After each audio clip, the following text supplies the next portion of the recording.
नमस्कार, मी पंजाब डक राज्यातल्या सर्व शेतकऱ्याला सांगू इच्छितो की राज्यात चांगली तीव्र उष्णतेची लाट येणार आहे। काही ठिकाणी 40°, 41°, 42, 43, 45, काही ठिकाणी 47 आणि एखाद्या जिल्ह्यात मात्र 48°पर्यंत राज्यात उन्हाचा पारा जाणार आहे। म्हणून हा अंदाज सर्व शेतकऱ्यांनी लक्षात घ्यायचा। म्हणून राज्यातले सर्व शेतकऱ्याला सांगू इच्छितो की तुम्ही काय करा, आपण आपल्या पाळीव प्राण्याची, लहान मुलाची, वयोवृद्धाची काळजी घ्या। त्यांना उन्हामध्ये फिरू देऊ नका। म्हणून हा अंदाज सर्व शेतकऱ्यांनी लक्षात घ्यायचा।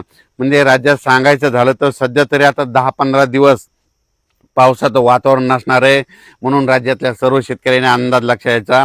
तीव्र उष्णतेची लाट पूर्व विदर्भ, पश्चिम विदर्भ, दक्षिण महाराष्ट्र, उत्तर महाराष्ट्र, कोकणपट्टी, खानदेश या सगळीकडे चांगली उष्णतेची लाट राहणार आहे। म्हणून हा अंदाज लक्षात घ्यायचा।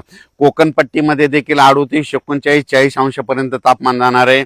म्हणून कोकणपट्टीतल्या शेतकऱ्यांनी हा अंदाज लक्षात घ्यायचा। उत्तर महाराष्ट्रामध्ये काही ठिकाणी 44, 45°, 46पर्यंत जाणार आहे। म्हणून उत्तर महाराष्ट्रातल्या उत्तर महाराष्ट्रातल्या नाशिक जिल्हा, नंदुरबार जिल्हा, धुळे जिल्हा, जळगाव जिल्हा त्या शेतकऱ्यांनी हा अंदाज लक्षात घ्यायचा। कारण की तिकडे देखील 45, 46°पर्यंत पारा जाणार आहे। म्हणून हे देखील अंदाज लक्षात घ्यायचा। त्याच्यानंतर मराठवाड्यामध्ये परभणी जिल्हा, लातूर जिल्हा, बीड जिल्हा, जालना जिल्हा, संभाजीनगर, हिंगोली जिल्हा, धाराशिव जिल्हा, लातूर जिल्हा त्या सर्व शेतकऱ्यांना सांगू इच्छितो की मराठवाड्यामध्ये देखील उन्हाचा पारा वाढत जाणार आहे। काही ठिकाणी 45°पर्यंत जाणार आहे। म्हणून हे अंदाज लक्षात घ्यायचा। आणि मराठवाड्यात देखील नांदेड जिल्ह्यात देखील एका दिवस समजा 47पर्यंत पारा जाईल। म्हणून हे देखील मराठवाड्यातल्या शेतकऱ्यांनी अंदाज लक्षात घ्यायचा आणि स्वतःची काळजी घ्यायची। त्याच्यानंतर पूर्व विदर्भ आणि पश्चिम विदर्भ 6-5-11 जिल्ह्यामध्ये वर्धा जिल्हा, नागपूर, भंडारा, गोंदिया, चंद्रपूर, यवतमाळ, त्याच्यानंतर अमरावती, अकोला, बुलढाणा, वाशिम त्या सर्व यवतमाळ जिल्हा त्या सर्व शेतकऱ्याला सांगू इच्छितो की तुमच्या पूर्व आणि पश्चिम विदर्भात देखील चांगला उन्हाचा पारा वाढत जाणार आहे। काही काही ठिकाणी 47°पर्यंत नोंद जाईल आणि एका जिल्ह्यामध्ये 48°पर्यंत पारा जाईल। म्हणून हा अंदाज देखील शेतकऱ्यांनी लक्षात द्यायचा।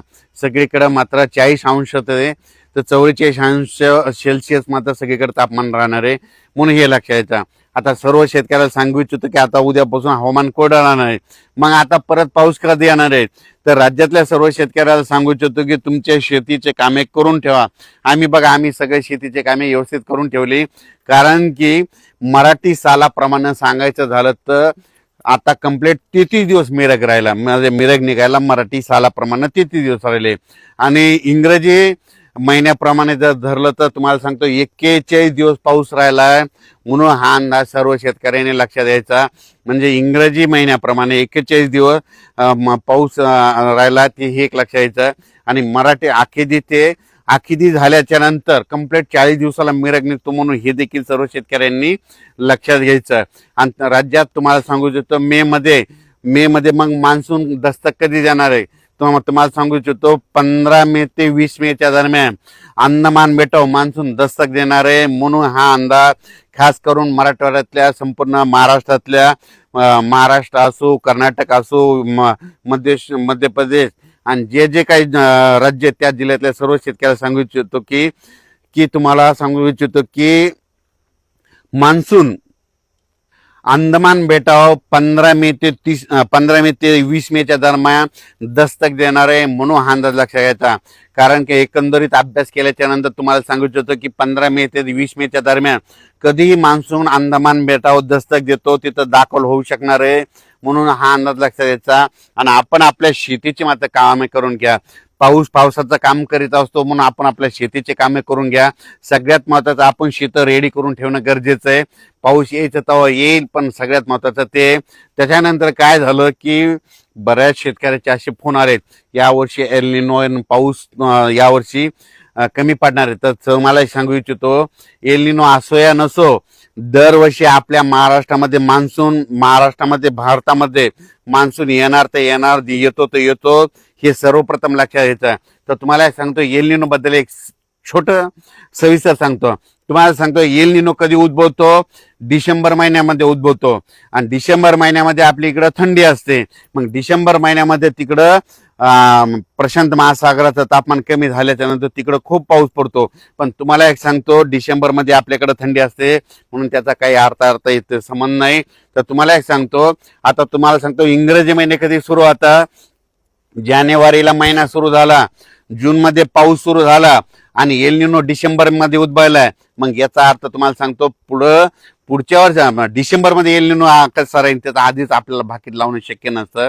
म्हणून तुम्हाला सांगतो, भारतीय हवामान प्रणालीमध्ये मान्सून दरवर्षी त्याच्या वेळोवेळी येणार, ते येणार, येतो.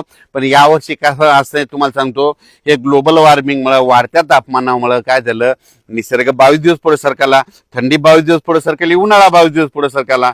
लहान मुलाला जरी विचारलं तर पाऊस कधी येणार, तो म्हणतो 7 जूनला येणार. पण ह्या वाढत्या तापमानामुळे ह्या 5 ते 7 वर्षामध्ये काय झालं, निसर्ग 22 दिवस पुढे सरकला. म्हणून दरवर्षी 7 जूनला पाऊस येतो ना, मग दरवर्षी त्या 7 जून मध्ये 22 मिसळा, म्हणजे जूनच्या शेवटच्या आठवड्यात पेरण्या होतील.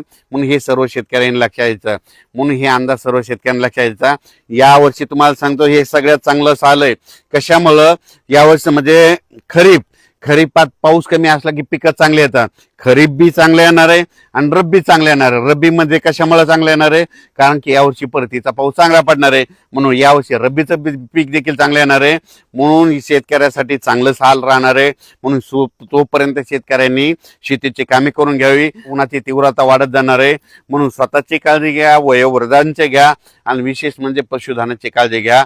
अचानक वातावरणात बदल झाला, एक लगेच मेसेज दिला जाईल. धन्यवाद.